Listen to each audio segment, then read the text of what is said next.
In fact ನಾನು warm up ಆಗಿದ್ದಷ್ಟೇ ಮೊದಲನೇ 6ನೇ ದಿನ. ನನ್ನ ನಿಜವಾದ ಆಟ ಇವತ್ತಿಂದ ಶುರುವಾಗಬೇಕಿತ್ತು. ಇಲ್ಲಿವರೆಗೂ ಎಲ್ಲರೂ ಅರ್ಥ ಮಾಡಿಕೊಂಡು, ಒಂದು ಬಿಗ್ ಬಾಸ್ನೂ ಅರ್ಥ ಮಾಡಿಕೊಂಡು, ಯಾವ ರೀತಿ ಹೇಗಿರಬೇಕು ಒಂದು ಕ್ಲಾರಿಟಿ ಸಿಕ್ಕಿದ್ದೆ ನನಗೆ ಈ ಒಂದು 6 ದಿನದಲ್ಲಿ. ಅಸಲಿ ಆಟ ಅಂತ ಹೇಳ್ತಾರೆ, ಅದು ಇವತ್ತಿಂದ ಶುರುವಾಗಬೇಕಾಗಿತ್ತು. ಅಷ್ಟು ವಾರ್ಮಪ್ ಆದಾಗ ಹೇಗೆ ಅಂತಂದರೆ, ಚೆನ್ನಾಗಿ ವಾರ್ಮಪ್ ಆಗಿ ಎಸ್ ನಾನು ಇವಾಗ ರೆಡಿ ಇದ್ದೀನಿ ರೇಸ್ಗೆ ಅಂದಾಗ, ಇಲ್ಲ ನೀವು ರೇಸಲ್ಲೇ ಇಲ್ಲ ಅಂತ ಹೇಳಿದಾಗೆ ಅದು ಅಷ್ಟೇ. ಓಕೆ, ನಿಮ್ಮ ಮಗಳು ಏನಂದ್ರು ಮ್ಯಾಮ್? ಅಂದ್ರೆ ಅವರಿಗೂ ಬಹಳ ಖುಷಿ ಇತ್ತು ಅನ್ಸತ್ತೆ ನೀವು ಹೋಗಿದ್ದು. ತುಂಬಾ ಏನಾದ್ರು ಬೇಜಾರು ಮಾಡ್ಕೊಂಡ್ರಾ? ಏನಂದ್ರು? ಆ್ಯಕ್ಚುಲಿ ಬೇಜಾರಾಗಿರೋದು ಅವಳಿಗೆ. ಬಟ್ ರಾತ್ರಿ ಸಾಕಷ್ಟು ಹೇಳಿದ್ಮೇಲೆ ಅವಳಿಗೂ ತುಂಬ ಸಮಾಧಾನ ಆಯಿತು. ಸಾಕಷ್ಟು ವಿಚಾರ ಅವಳಿಗೂ ಗೊತ್ತಿರಲಿಲ್ಲ.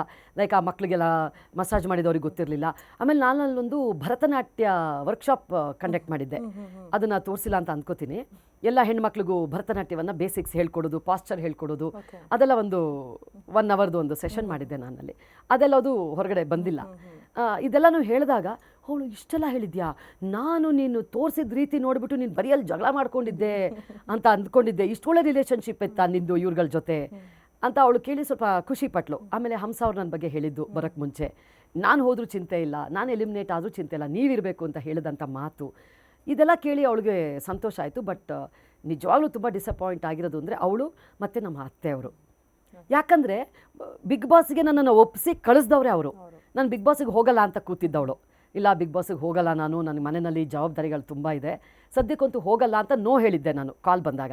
ನನ್ನನ್ನು ಒಪ್ಪಿಸಿ ನೀನು ಹೋಗಲೇಬೇಕು, ಜವಾಬ್ದಾರಿ ನಾವು ತಗೊಳ್ತೀವಿ ಅಂತ ಕಳಿಸಿದವರು ನನ್ನ ಮಗಳು, ನಮ್ಮ ಅತ್ತೆ. ಹಾಗಾಗಿ ಅವರಿಬ್ಬರಿಗೂ ತುಂಬ ಡಿಸಪಾಯಿಂಟ್ಮೆಂಟ್ ಆಯಿತು.